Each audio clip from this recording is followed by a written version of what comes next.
Everyone, Anthony here from MTG Alpha, and I wanted to do an update on my Urza Lord High Artificer deck. So Urza is a 4 mana, 1/4. When Urza enters the battlefield, create a 0/0 colorless construct artifact creature token. The creature gets +1/+1 for each artifact you control. All your artifacts can be tapped to add 1 blue, so that's pretty good. And then you can pay 5 to shuffle your library any number of times. You can do this and exile the top card. Until end of turn, you may play that card without paying its cost. So I did a deck tech video on this before. There will be a link to that. But before we get into this, I wanted to give a shout out to, a game that I made called Legions of Will. So this is the booster box. This was essentially the Kickstarter edition of the game that I had made. We printed 500 of these boxes, and these ones were all serialized, 36 packs and a box topper and all the packs in every box. So yeah, if you like to try something new, if you're into indie TCGs, if you like Magic but want to get other people to play, the game is very easy to learn. There's no keywords to memorize, no symbols or anything like that. It is called Legions of Will because they are units that make up your legion, and they have a will and power, so a will requirement to attack, and it's all basically, the will is sort of like a balancing mechanic. So yeah, it's pretty fun, very similar to Magic or really any TCG if you play TCGs, but if you haven't played any TCGs, very easy to learn.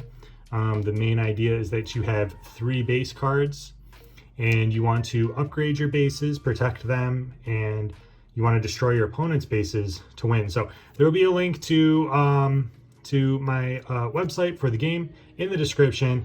It's legionsofwill.com. Check it out. Follow the Instagram, join the Discord. If you join the Discord and let me know that you've, that you're from the channel, and we'll make sure we get you hooked up. We do lots of giveaways and all of that, and we have our second set coming out real shortly. So yeah, let's get into the video now. So yeah, Urza Lord High Artificer, however you want to say it. Mono blue artifact deck. I don't lean into the like all the counter spells and things like that, but this deck is up there in cost. I've been working on it, tweaking it for a while now, so a lot of cards have came my way and went right into this deck. So real quick, let's look at the combos, or the high synergy, high power cards here. The most frustrating and powerful cards with this would be the Static Orb and Winter Orb, because Urza can, on demand, just tap an untapped artifact you control for blue. So its purpose is to generate mana, but players can't untap more than 2 permanents during their untap step. This works you could actually tap this to turn off its ability. So as long as it's untapped, players can't untap more than 2 permanents. And then same with Winter Orb. As long as Winter Orb is untapped, players can't untap more than 1 land during their untap step. So we can drop these, and then while it's our opponent's turn, we'll keep it untapped so they can't untap more than 1 land or more than 2 permanents, which includes lands. And then right at the end of their turn, right before our turn, we can tap both of these for blue.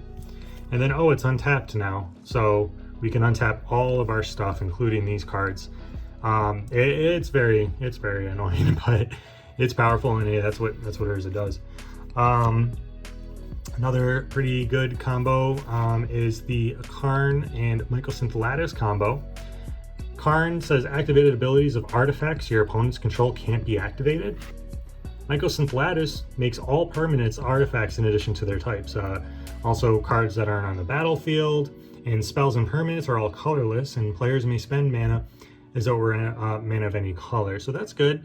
But when we make everything an artifact, all permanents, including lands, and we can't activate abilities of artifacts we control, now all of our lands we just basically lock our opponents out of the game. They can't tap their lands to activate the mana abilities.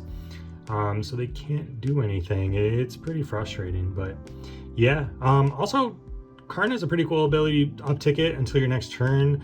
Up to one target non-creature artifact becomes an artifact creature with power and toughness, each equal to its CMC. So there's some nice things we can do with that. Another combo in here would be the Training Grounds and Basalt Monolith. Now, Training Grounds has activated abilities of creatures you control. Costs 2 less to activate. I did forget to mention that Karn is part of this. There's also another card. There's a couple cards that can also help out with this combo, but with Karn, we can tick it up and then make a non-creature artifact, an artifact creature with CMC, blah, blah, blah. So, all right, so we make Basalt Monolith, 3/3 artifact creature. Now we can use Training Grounds, activated abilities of creatures you control, costs 2 less to activate, can't reduce the mana in that to cost less than 1. So yeah, but what we do here is we can tap for 3 when it's a creature, and then we can pay 1 to untap it, netting 2 colorless every time, thanks to Training Grounds and Karn. So infinite colorless mana. We can activate Urza's ability infinite times, just play out our entire deck, and hopefully win the game at that point. Training Grounds also reduces the cost of Urza's ability to 3, which is nice, because 5 is kind of a lot, but not really in this deck. But 3, hey, that's even better. It'll speed things up for sure. So yeah, pretty cool. So yeah, that's it for like the high synergy combo-y cards. So we'll get into here. We have our instants and sorceries. Mana Drain, of course. Counter target spell. We'll get a bunch of colorless mana. It's great in this deck. Muddle the Mixture, counter target instant or sorcery. We can pay 3 to discard and search for a card with CMC 3. It has to be done at sorcery speed though, but it works out to have a nice tutor ability that can get us Basalt Monolith or Static Orb. So if you're looking to go more aggressive, this is one of the ways to get that out sooner. Fabricate will search for any artifact, put it into your hand, shuffle for 3. Cyclonic Rift, we all know this card, right? Return target non-land permanent you don't control to its owner's hand. It has an overload cost of 7. So all non-land permanents we don't control. We're of Invention, X and 3. It has Improvise, so your artifacts can be tapped to pay for the colorless with an X, and you can search your library for an artifact with CMC X or less, put it on directly onto the battlefield, then shuffle at instant speed. So pretty good. One with the Machine is some card draw here. Draw cards equal to the highest CMC among artifacts you control. We do have some pretty big artifacts here. Just counter spell, pay 2 counter, packed into negation, free counter spell, but we have to pay 5 at our upkeep, otherwise we lose.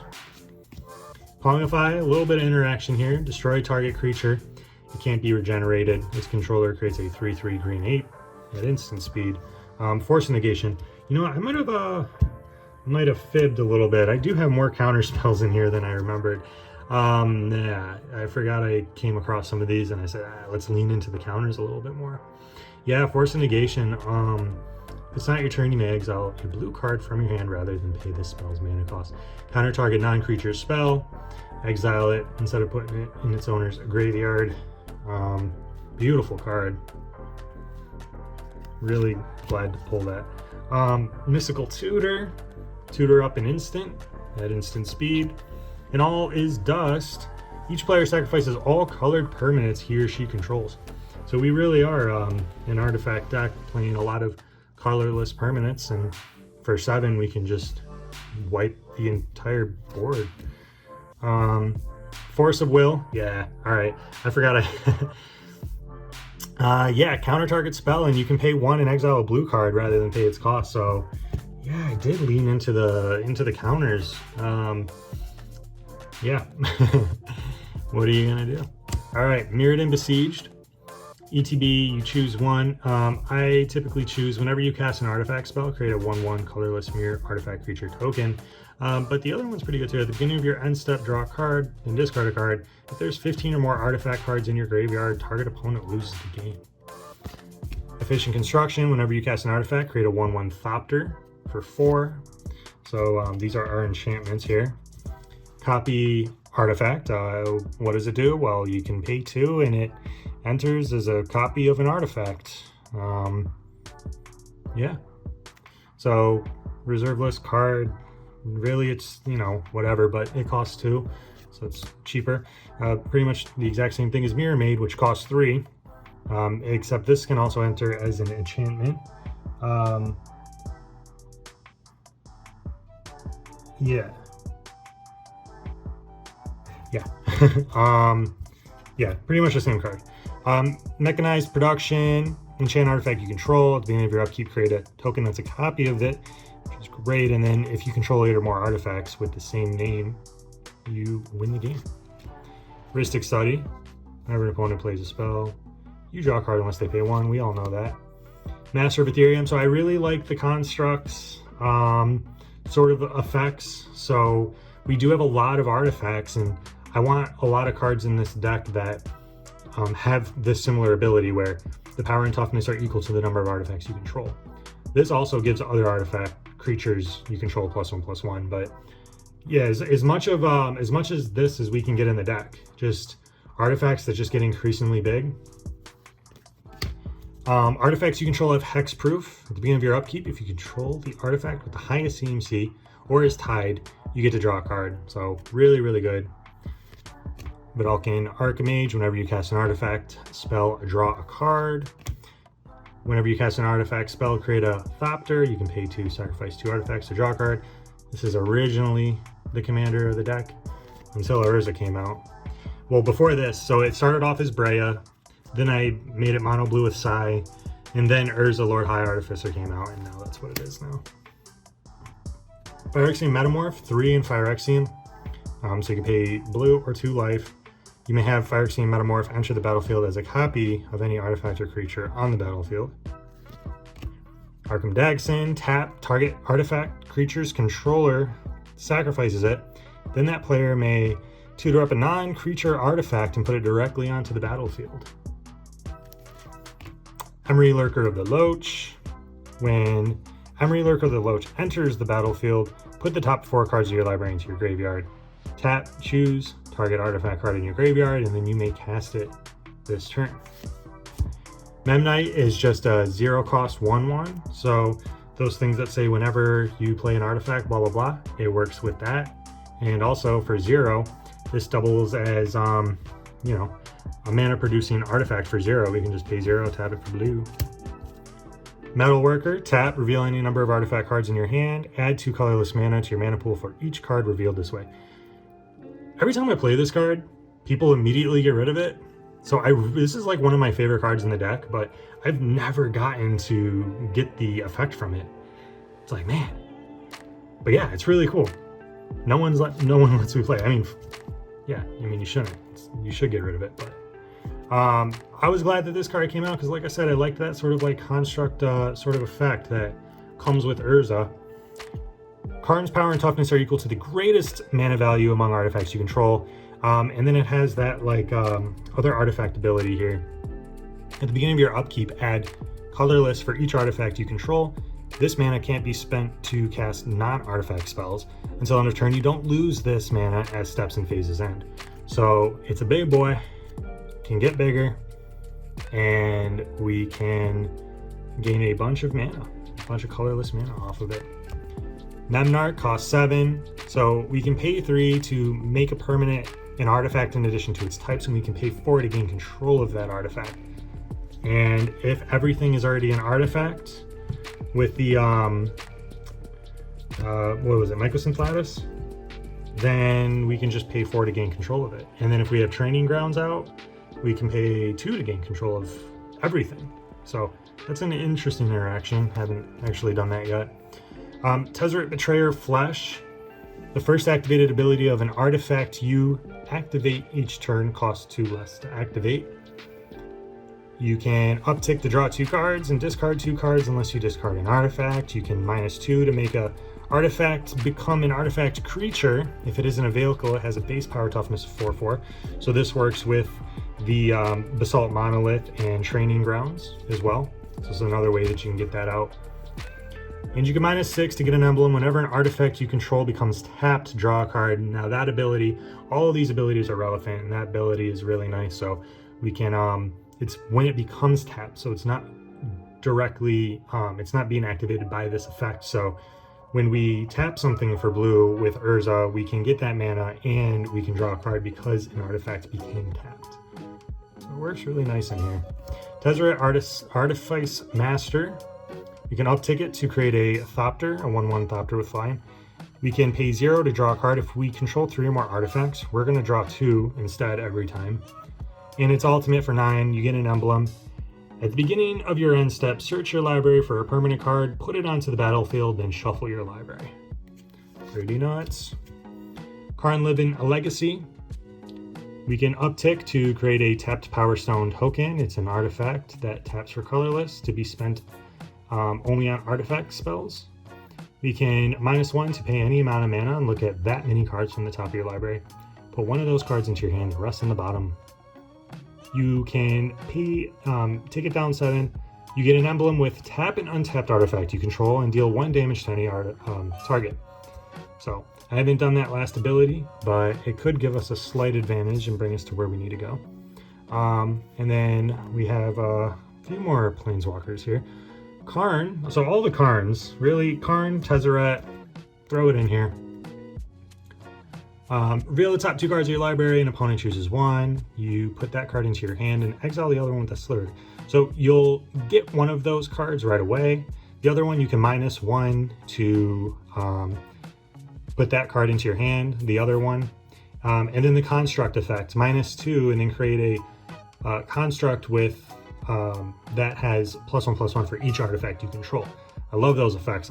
I really, if you have any recommendations for cards that do that similar effect, definitely let me know in the comments, because I am definitely willing to take some cards out to add more stuff like that, because this deck does a lot really well. It can counter things, it can control things, we can control the board. We don't really want to win by people scooping because of our advantage, or because, you know, we're locking them out of the game. There's lots of ways to lock them out of the game and prevent them from doing things, but I want to win with the synergy, and I don't want to just spin my wheels. I know that's what blue does best, but I like the constructs. I want to win with power. So, Ugin, colorless spells you cast cost 2 less to cast. Exile the top card of your library. Face down, it's a 2/2 spirit. When it leaves, you get to put the exile card into your hand. You could also -3 to destroy a permanent that has 1 or more colors. Ugh. And then the other Ugin here, the dreaded Ugin Spirit Dragon, +2, deals 3 damage to any target. -X, exile each permanent with CMC X or less, that's 1 or more colors, and -10, gain 7 life, draw 7 cards, put up to 7 permanents from your hand directly onto the battlefield. Ugin. So, the other half of our deck is going to be artifacts, of course. So, what do we have here? We have a little bit of everything. Cheerios, we got Mana Crypt. All the 0 cost stuff that synergizes well with casting artifacts, and, you know, being able to tap this, pay it for 0 and tap it for blue with his ability. We have Mox Amber, taps for 1 mana of any color. Mox Opal, Jeweled Lotus, Chrome Mox, Lotus Petal, all the 0 mana artifacts. Mana Vault, pay 1, doesn't untap during your untap step. Beginning of your upkeep, you may pay 4 if you do untap it. Beginning of your draw step, if it's tapped, it deals 1 damage to you. But for 1, we can tap it for 3. And then do what we want with that. Soul Ring, of course. Lotus Bloom, pay 0, suspend it for 3 turns, sack it, add 3 mana of any color. So Black Lotus, but you have to wait 3 turns for it. Gilded Lotus, pay 5, add 3 mana of any 1 color, stays on the board. Cloud Key reduces the cost of artifacts, most likely in this case. When it enters, you get to choose artifact, creature, enchantment, instant, or sorcery. Spells you cast of the chosen type cost 1 less to cast. So we'll choose artifacts most of the time here. Blink Moth Urn, that's the card I was mentioning earlier about Karn. Cost 5 at the beginning of each player's pre-combat main phase. If Blink Moth Urn is untapped, that player adds 1 colorless for each artifact they control. Nuts. Forsaken Monument, colorless creatures you control get +2/+2. Whenever you tap a permanent for a colorless, you add an additional colorless. Whenever you cast a colorless spell, you gain 2 life. Trinisphere also works really well with Urza, because as long as it's untapped, each spell that would cost less than 3 mana costs 3 to cast. So anything that costs 0, 1, or 2 is you're gonna have to pay 3 for it. As long as it's untapped though. I mean, if we want to play our Mana Crypt, all we do is tap it. And then now we can play our Mana Crypt for 0. So it's really, really cool. Pretty impressive card here. Howling Mine is another card that only benefits players as long as it's untapped. So at the beginning of each player's draw step, if this is untapped, that player draws an additional card. So we can play this for 2 and be the only one to benefit from drawing an additional card. Sensei's Divining Top, of course. Really great reprint here.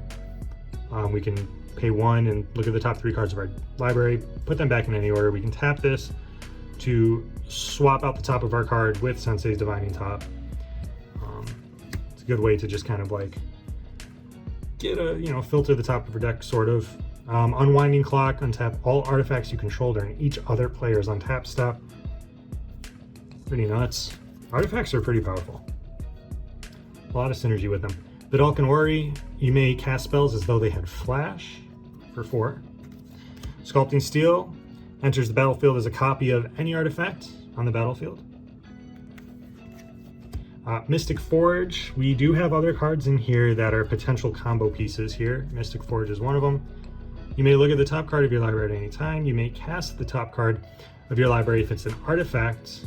You can tap it to pay a life and exile the top card of your library. So it's really kind of like Bolas' Citadel, but for artifacts, which means it would work really well with Sensei's Divining Top. Crawl Space to slow our opponents down. No more than 2 creatures can attack you each combat. Again, this deck does really well with just kind of preventing our opponents from doing things. Encroaching Mycosynth, new card. Pretty interesting. So for 4 non-land permanents you control are artifacts in addition to their other types. The same is true though for permanent spells you control and non-land permanent cards you own that aren't on the battlefield. Everything is an artifact. If you need to search for an artifact, you can search your deck for anything. Any non-land permanent in your deck can be an artifact. So when we fabricate and tutor up an artifact with this out, we can tutor up any card for 3.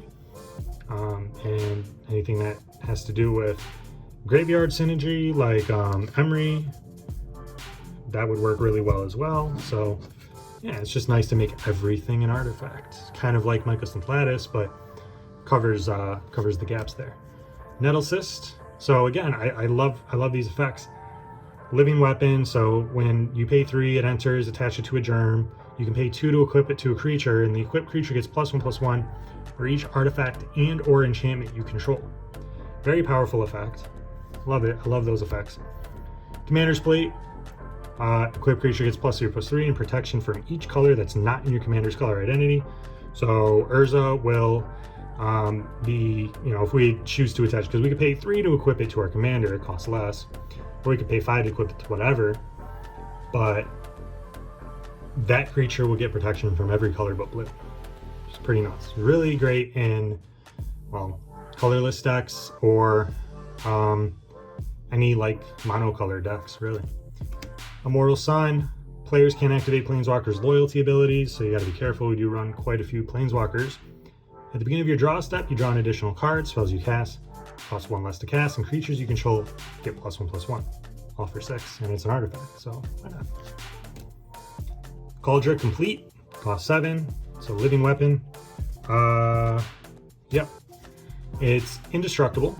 Equipped creature, so it'll attach itself to a germ. You can equip it to anything for 7.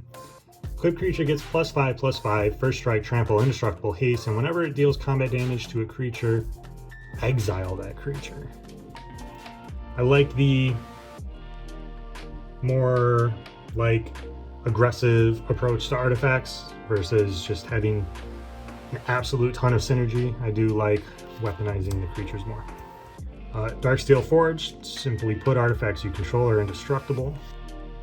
And then my 2 pet cards, Platinum Angel, you can't lose the game, your opponents can't win the game, and Platinum Imperion, your life total can't change. Before like when I was a kid playing Magic, these of course were my 2 favorite cards, and so when I learned about Commander, I knew the very first deck I wanted to build was going to be an artifact deck, and that's why I can't seem to take those 2 cards out, because these are the reason why I play Magic, really. So yeah, so then we're just left with the lands here. We have the snow-covered islands for just the fact that it exists in the same set as Urza. You can do things with that if you want. So we have 2, 4, just 4 of those basics here. We have other lands that tap for blue, Teleria West. We have the Lonely Sandbar, Castle Vantress. And then we have some Urza lands. We have Urza's Factory, taps for a colorless. We can pay 7 to create a 2/2 assembly artifact creature token. Urza Saga, this card's great. I'm sure you guys know about it, but it's a land, an enchantment land, but it comes in as like a land. So it, when it enters and when you draw your card, you add a lore counter to it. So it'll gain these abilities. So when it enters, it'll tap for colorless. Then the second turn, it'll tap for colorless, or you can pay 2 and tap it to create a construct. Again, love that effect. And then when it goes to 3, you get to search your library for an artifact card with CMC 0 or 1, put it directly onto the battlefield. After 3, you have to sacrifice it, but hey, like I said, if we can make that an artifact and then use Emery to get it back out, hey. Urza's Mine, taps for colorless, but if you have the trifecta here, it'll tap for 2. Same with Urza's Power Plant and Urza's Tower, except it'll tap for 3. Academy Ruins, pay 2, put an artifact card from your graveyard on top of your library. Darksteel Citadel is our artifact land that's indestructible and taps for colorless. Another artifact land, so these do count as artifacts. Mishra's Factory, Mishra's Foundry. We have Aspire of Industry to pay a life and add 1 mana of any color, only if we control an artifact. Inkmoth Nexus, which taps for colorless and you pay 1, it becomes a 1/1 artifact creature with flying and infect until end of turn. So this could be a nice little game winner there. Ancient Tomb, Teleria, because why not? I pulled it, so yeah, why not? Basically, it's just going to tap for blue. War Room, pay 3, pay life equal to the number of colors in your commander's color identity, so 1, so pay 3, or pay 3, tap it, pay 1 life, draw a card. Buried Ruin, pay 2, sack it, return target artifact card from your graveyard to your hand. Crystal Vein is such a good card. You can tap it to add 1 colorless mana to your mana pool, or at any time you could decide to tap it and sack it and add 2 colorless mana to your mana pool. So, it's a pretty cool card. Mycosynth Gardens, Inventor's Fair, Gemstone Caverns, and Zul'Farran Void.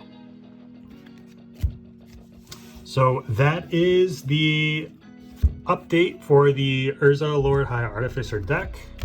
I'll have a deck list in the description. Let me know what cards you would add, what cards you would take out. If you like the video, like, share, subscribe, and I'll have a link to our Discord in the description. Join the Discord, we can go over some deck tech ideas, and maybe play some games online, some arena, some spell table, whatever. So we're there, and until next time, peace.